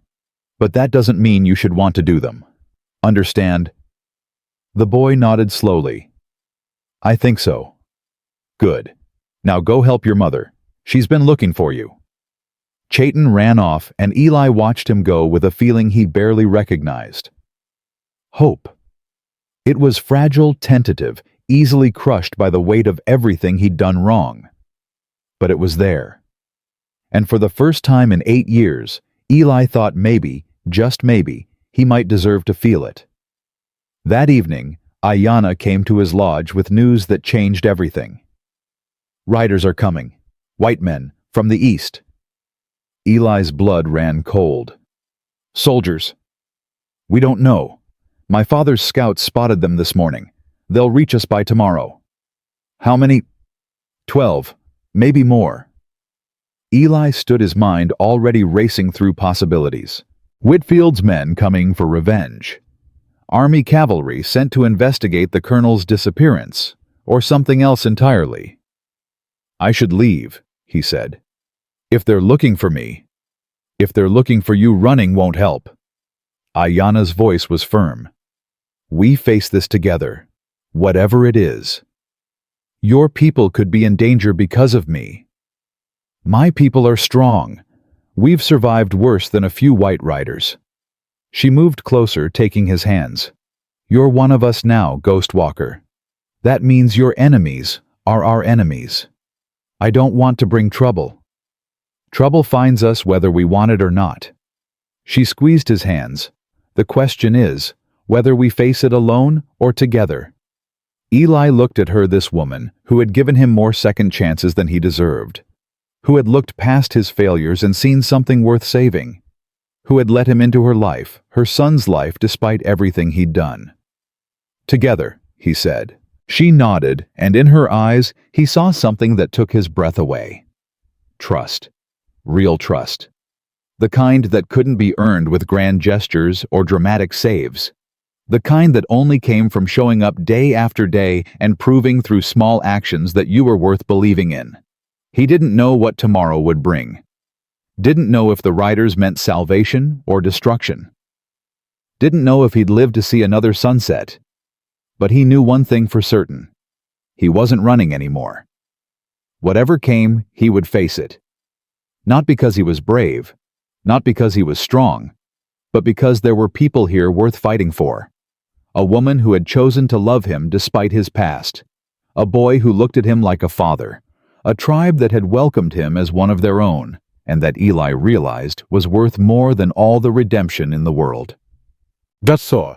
The riders appeared at dawn, their silhouettes cutting dark shapes against the pale winter sky. Eli watched them approach from the ridge above the camp, his hand resting on the rifle Honan had given him. 12 men, just as the scouts had reported. But as they drew closer, Eli felt something shift in his chest. These weren't soldiers. The lead rider wore civilian clothes, expensive ones with a bowler hat that looked absurdly out of place in the wilderness. Behind him rode men in suits and long coats, their horses struggling through snow they weren't bred for. "Who are they?" Honan asked, appearing silently at Eli's side. "I don't know, but they're not military." Eli squinted against the rising sun. "That one in front. He's carrying papers, not weapons." "Papers can be more dangerous than guns." "True enough." They descended to meet the riders at the camp's edge. Chief Hota stood waiting, flanked by a dozen warriors, their faces carefully neutral. The lead rider dismounted and approached with the careful steps of a man who knew he was outnumbered.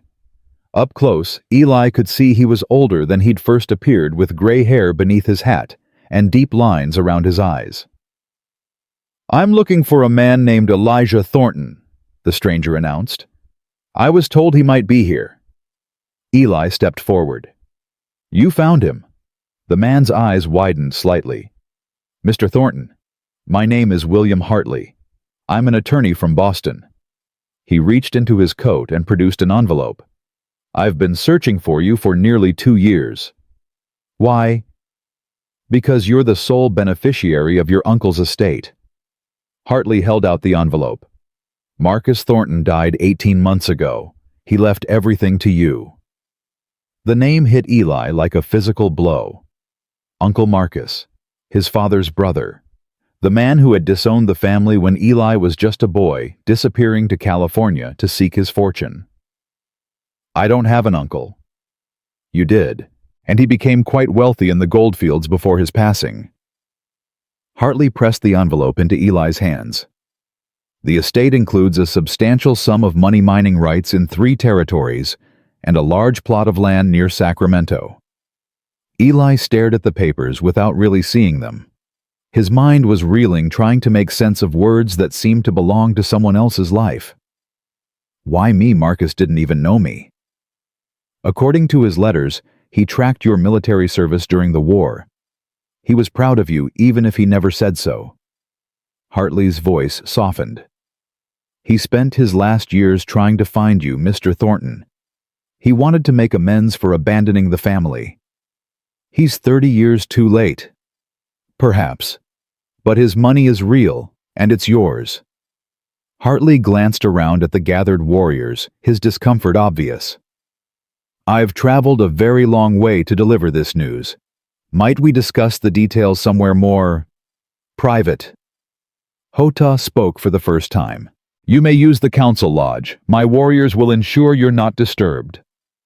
It wasn't entirely a gesture of hospitality. Eli understood the unspoken message we'll be watching. Inside the council lodge, Hartley spread papers across a blanket and began explaining the inheritance in detail. Numbers that made Eli's head spin. Properties he'd never heard of. Responsibilities he'd never asked for. The total value is approximately $200,000, Hartley concluded. Enough to live comfortably for several lifetimes. Eli sat in stunned silence. $200,000. More money than he could have earned in a dozen lifetimes of ranching. Enough to buy anything, go anywhere, be anyone. What do I have to do? He finally asked. Sign these documents and return with me to Sacramento to claim the estate. There are legal matters that require your presence. Hartley paused. I understand this is sudden, Mr. Thornton. Take whatever time you need to consider. How long can I wait? The courts have given us 60 days from today. After that, the estate reverts to the territory. 60 days. 2 months to decide whether to leave everything he'd found here and return to the white man's world. I need to think. Hartley nodded and began gathering his papers. I'll be staying at the trading post to the south. Send word when you've made your decision. He paused at the lodge entrance. For what it's worth, Mr. Thornton, your uncle spoke highly of you in his final letters. He believed you were a good man. I hope he was right. After Hartley left, Eli sat alone in the empty lodge, staring at the envelope in his hands. A new life. A fresh start. Everything he'd once dreamed of having. So why did it feel like a death sentence? You're going to leave. He turned to find Ayanna standing in the entrance, her face carefully blank. I don't know what I'm going to do. Yes, you do. She entered the lodge and sat across from him. This is what you've always wanted. A chance to start over. To escape your past. I thought it was. Before. Before what? Before you. Before Chayton. Before... He gestured vaguely at the lodge at the camp beyond. Before I found something worth staying for. Ayanna was quiet for a long moment. When she spoke, her voice was barely above a whisper. My husband always said that a man's worth isn't measured by what he has, but by what he's willing to give up. She met his eyes. What are you willing to give up, Eli? That's not fair. Nothing about life is fair. You know that better than most. He looked down at the envelope at the papers that represented freedom from want, freedom from struggle, freedom from the constant reminder of his failures.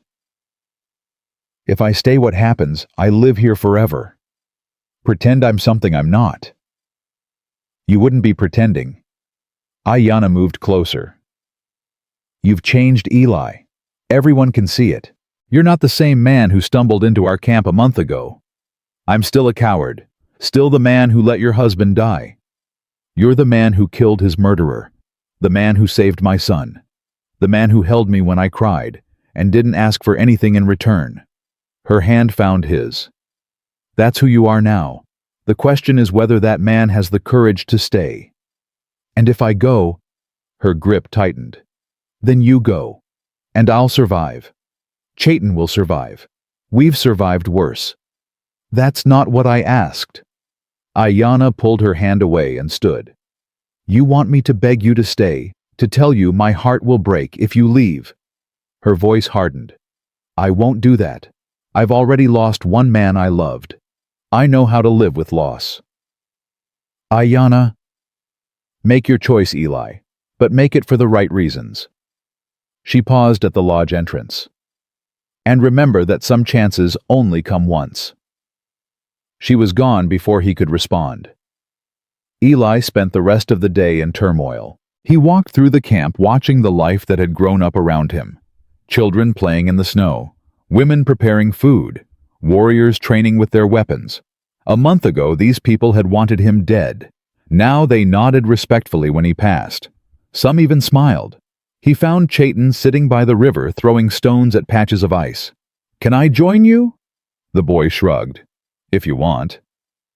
Eli sat beside him and picked up a stone. Your mother told you about the money. She said you might leave. Chayton's voice was flat, hurt. She said you might go back to the white man's world. I might. Then why did you promise?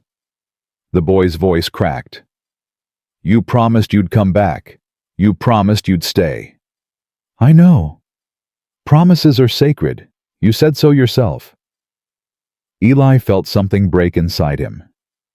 Chayton, look at me. The boy turned and Eli saw tears streaming down his young face. I haven't decided anything yet. I don't know what I'm going to do. Eli put his hand on the boy's shoulder. But I need you to understand something. Whatever happens, whatever I choose, it won't be because of you.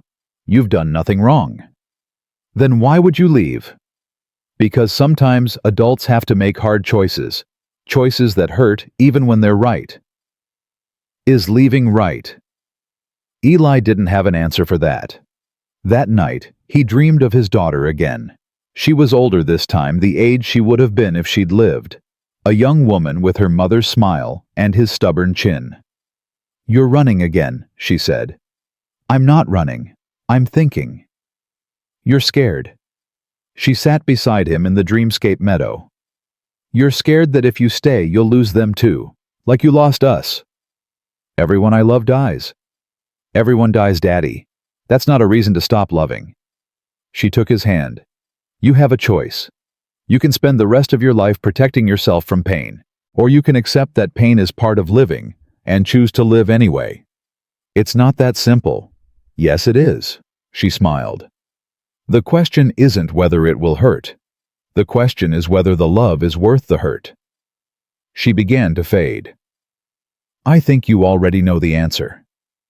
He woke with the answer crystallizing in his mind. At dawn, Eli walked to Hota's lodge and asked for permission to speak. The chief emerged looking tired but unsurprised. You've made your decision. I have. And? Eli took a deep breath. I want to stay, but I need to ask you something first. Hota's eyes narrowed. Ask. Your daughter. I know I don't deserve her.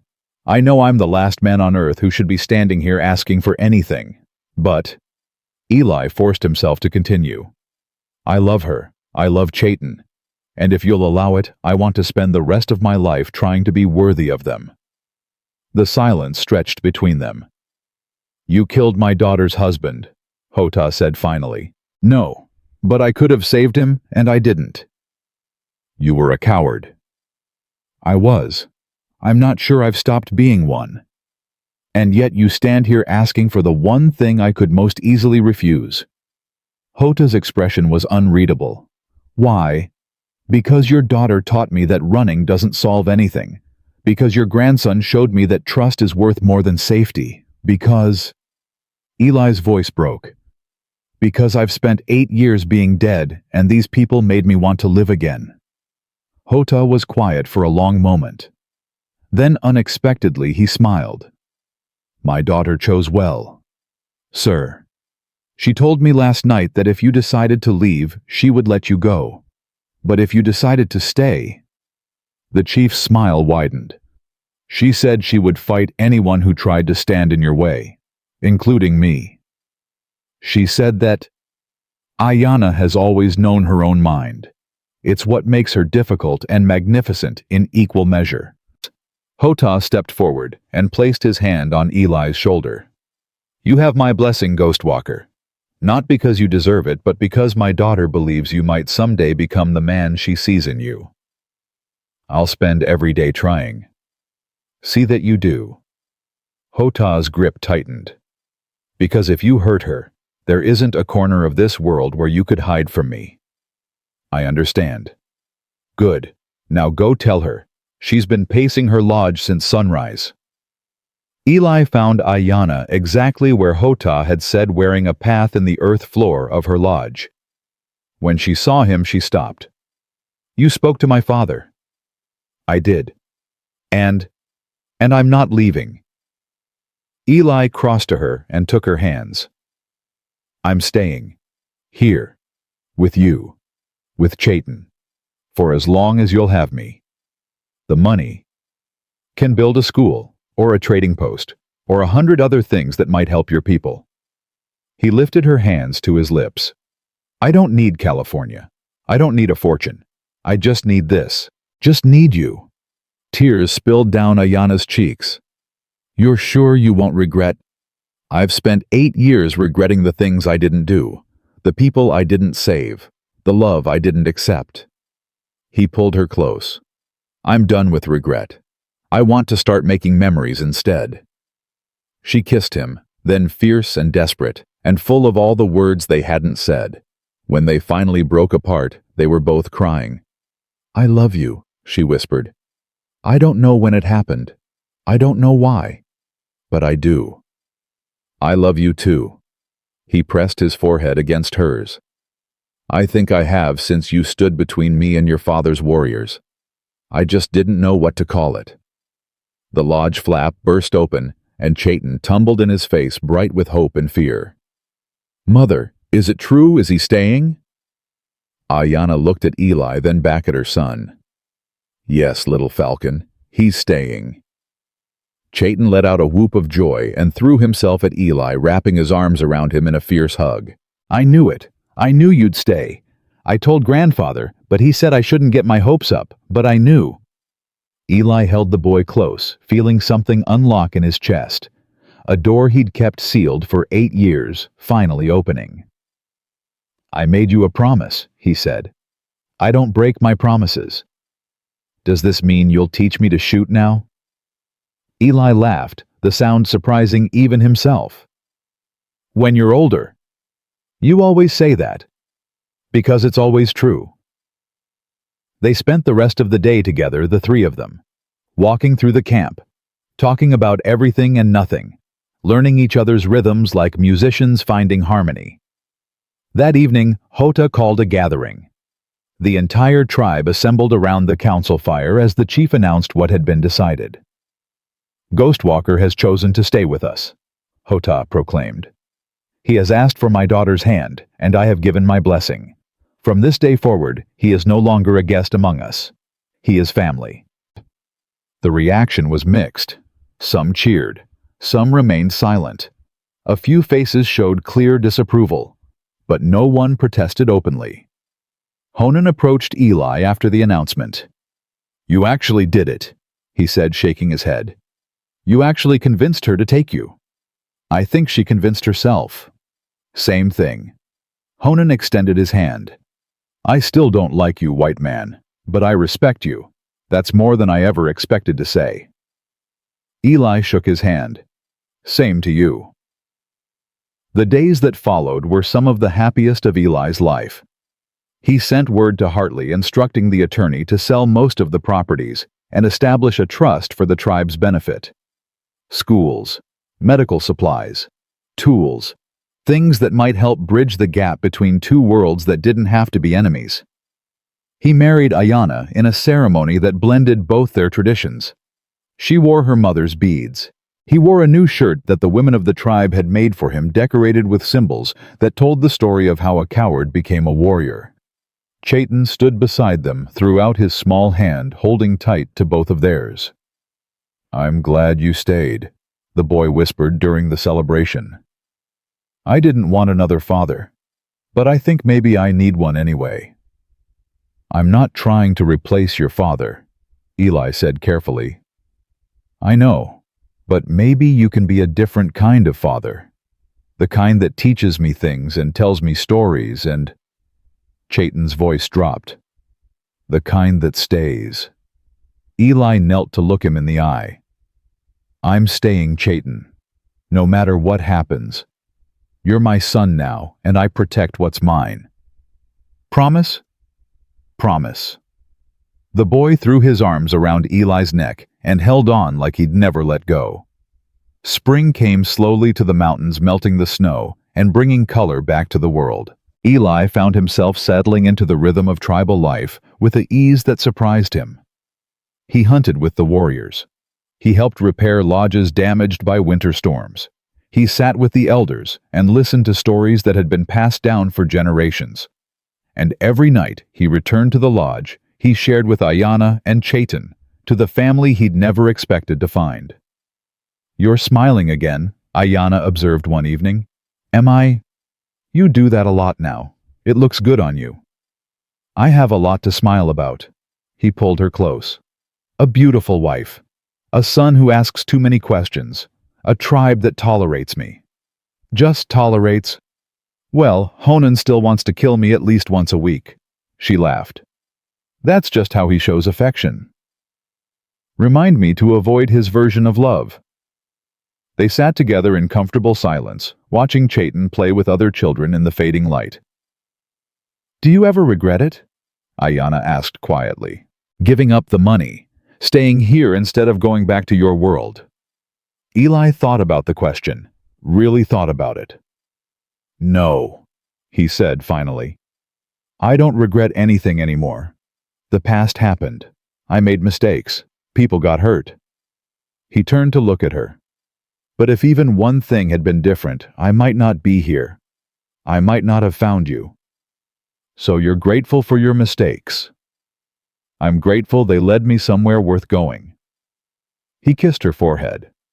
"I spent 8 years running from my past. Turns out, I was just running toward you." 1 year later, Eli stood on the same ridge where he'd first seen the riders coming. But this time, he wasn't watching for enemies. He was watching his wife gather herbs by the river, her movements graceful and sure. Watching Chayton practice archery with Honan, his form improving every day.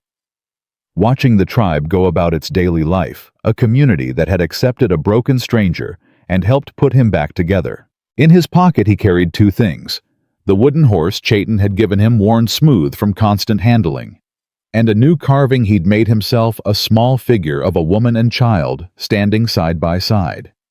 His past was still there. It would always be there. The faces of people he'd failed, the weight of choices he couldn't unmake, the guilt that would never fully fade. But the past wasn't all of him anymore. He was also the man who had jumped into a frozen river to save strangers.